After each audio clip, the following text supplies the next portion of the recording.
Olá, eu sou Elaine Miragaia e esse é o canal Mandalas de Gaia, onde nós conversamos de tudo um pouco de maneira circular.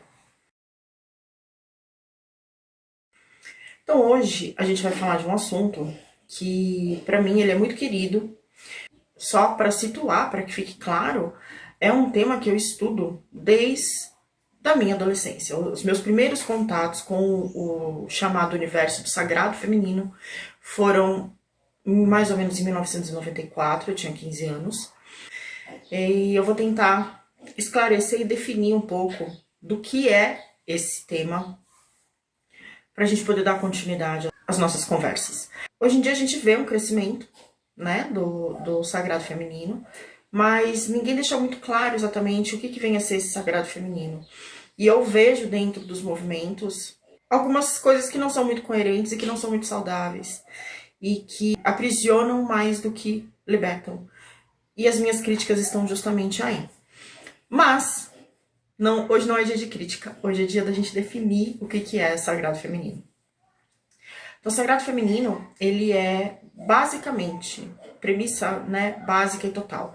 Ele é uma experiência da psicologia profunda, tá?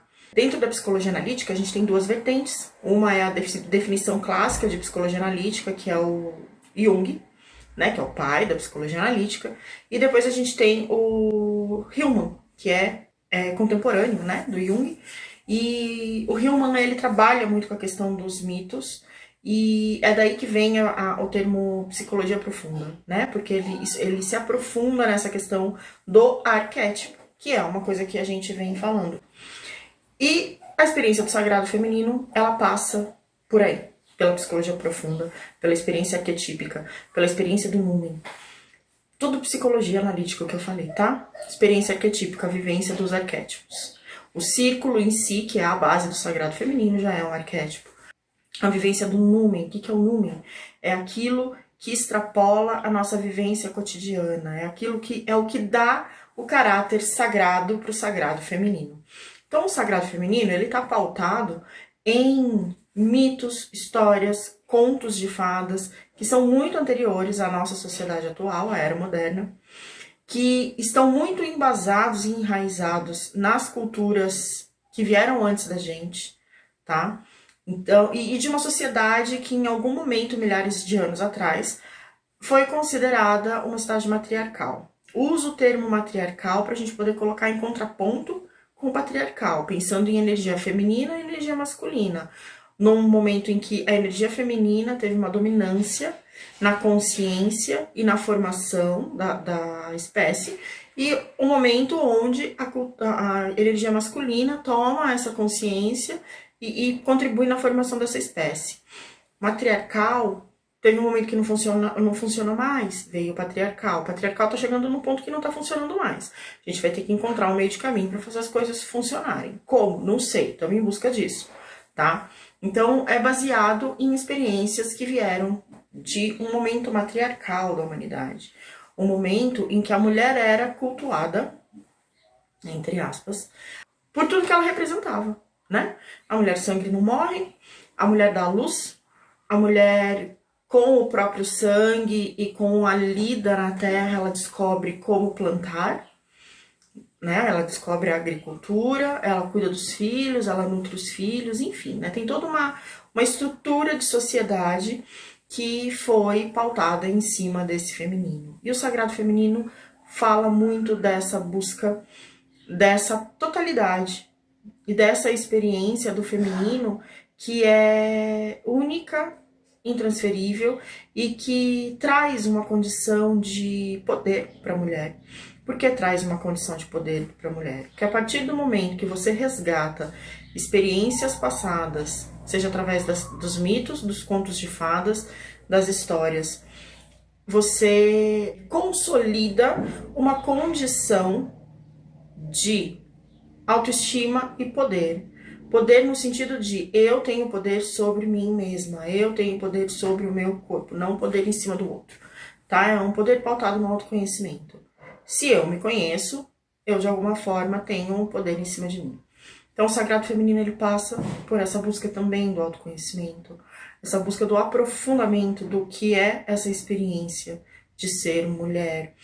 Passa pelo aprofundamento da relação com os próprios sentimentos, com os arquétipos que manifestamos ao longo da vida, com o ciclo menstrual, tá? E sagrado por quê? Muitas vezes nessa experiência, que normalmente acontece de forma coletiva, nós encontramos um significado, uma experiência que extrapola o nosso cotidiano, que é justamente o numen. É uma experiência luminosa, é uma experiência que facilita ou leva ao acesso ao divino. Dê para esse divino o nome que vocês quiserem, tá? Divino como uma experiência que eleva, uma experiência extra, tá? O sagrado feminino pode sim passar pelas chamadas experiências místicas, mas não é isso que define o movimento. Não é isso o que define o que é o sagrado feminino, tá? E não é apenas isso. No sagrado feminino também nós lidamos com a questão da ritualização, porque a partir do momento em que nós ritualizamos as coisas, sejam elas quais forem, nós internalizamos e integramos essas experiências e esses conteúdos de uma forma mais saudável no nosso psiquismo, tá? O movimento todo, ele teve seu resgate, fortalecimento, a partir da década de 60, 70, junto com o movimento hippie, junto com o movimento feminista, ele saiu daí, ele foi começando a se estruturar a partir disso, tá? Inclusive, a Jean Shinoda Bolin, no seu livro Milionésimo Círculo, onde ela fala justamente da importância dos círculos de mulheres e fala do círculo como um arquétipo, ela faz uma divisão que é bastante interessante e que também vamos falar sobre isso em outros vídeos, do feminismo em feminismo político e feminismo espiritualizado. O sagrado feminino, ele entra na esfera do feminismo espiritualizado, porque ele vai trabalhar com essa noção de divindade, de experiências que vão além das questões políticas. Do meu ponto de vista, as mulheres elas vão atuar nos locais onde elas se identificam mais. Porém, esses locais eles conversam entre si, tá? Então, as mulheres que são mais introspectivas e que não têm um perfil para ir para a linha de frente, por exemplo, elas vão ser muito mais atuantes dentro de um círculo de mulheres, por exemplo. E as mulheres que têm um perfil mais extrovertido, mais de ir para frente de uma batalha, de pleitear coisas, elas vão para o feminismo, ativismo político, né? Para o feminismo mais de frente. E, na verdade, as lutas são as mesmas. E é isso que é importante que se entenda. O sagrado feminino, ele vai trabalhar de uma forma muito mais individualizada. Tem um monte de problema dentro do sagrado feminino. Mas o sagrado feminino passa pela experiência individual. Individual que é coletiva, porque normalmente acontece dentro de um círculo. Mas é a individualidade da pessoa. É o autoconhecimento daquela pessoa. É o encontrar dentro de si forças, ferramentas, elementos para que essa pessoa atue no mundo. O sagrado feminino ele tem muito papel de educar em diversas áreas, em diversas pautas. Educação essa que é útil para um segundo momento, quando a gente fala do político, quando a gente fala do ativismo, da atuação no mundo, tá? Então, é importante que a gente entenda que sagrado feminino é uma experiência do feminino profundo, tá? Onde nós entramos em contato com um senso de pertencimento muito maior do que a gente, porque nós entramos em contato com o numen, e numen é tudo aquilo que extrapola a experiência cotidiana. Então, é uma forma de experienciar o que a gente chama de sagrado, tá? Parece que não fica muito claro a gente falando, mas é psicologia profunda, é autoconhecimento. Não tem como a gente fugir dessa questão do autoconhecimento quando falamos de sagrado feminino. O que a gente precisa fazer é tomar cuidado com as pessoas que a gente pode encontrar nesse caminho, porque infelizmente tem muita gente agindo de má fé, muitas mulheres agindo de má fé com outras mulheres, muitas mulheres que em vez de propiciar desenvolvimento, conhecimento e educação para as mulheres que as procuram, simplesmente fazem a manutenção de um arquétipo e continuam sendo como tutoras dessas mulheres e mantendo essas mulheres na ignorância e na dependência emocional, inclusive, e isso é que não é interessante. E isso é que não é legal. E é isso que fala contra o movimento do sagrado feminino, porque o movimento do sagrado feminino ele é um movimento altamente educativo. A verdade é essa. É um movimento de educação. É um movimento que ele vai passar por experiências místicas, mas ele não é definido por essas experiências místicas. Ele não é apenas essas experiências místicas.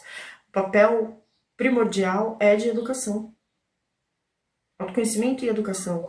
Quem são essas mulheres? Como se dá o desenvolvimento dessas mulheres? Quais os significados que essas mulheres dão para as experiências que são pertinentes ao feminino, que elas vivenciam no corpo ao longo da vida? Como ressignificar, simbolizar tudo isso, como ritualizar para que isso seja integrado de uma forma saudável e a partir do momento que está integrado de uma forma saudável, traga uma mulher mais saudável e atuante para o mundo, percebem? É um papel que é muito importante na construção do feminino. E eu, particularmente, gosto muito da definição da Jean Shinoda Bolen, do feminismo espiritualizado. E esse espiritualizado, não no sentido de missão ou de religião, não. No sentido de que nos coloca em contato com o que é sagrado pra gente. No sentido de que nos coloca em contato com o que é significativo pra gente. Como eu disse, normalmente mulheres mais introspectivas são as que chegam ao movimento do sagrado feminino. São aquelas que buscam um conhecimento mais subjetivo, que passe pela experiência pessoal. E a partir do momento da experiência pessoal, daquilo que é individual, essas mulheres conseguem extrapolar para o coletivo. E extrapolando para o coletivo, né, a gente consegue atuar no mundo, tá? Espero que tenha ficado claro. Comentem, curtam, compartilhem, se inscrevam no canal. Quem quiser seguir no Instagram, mandalas.d.gaia. Entrem em contato e a gente vai continuar falando sobre isso em outros momentos. Até mais!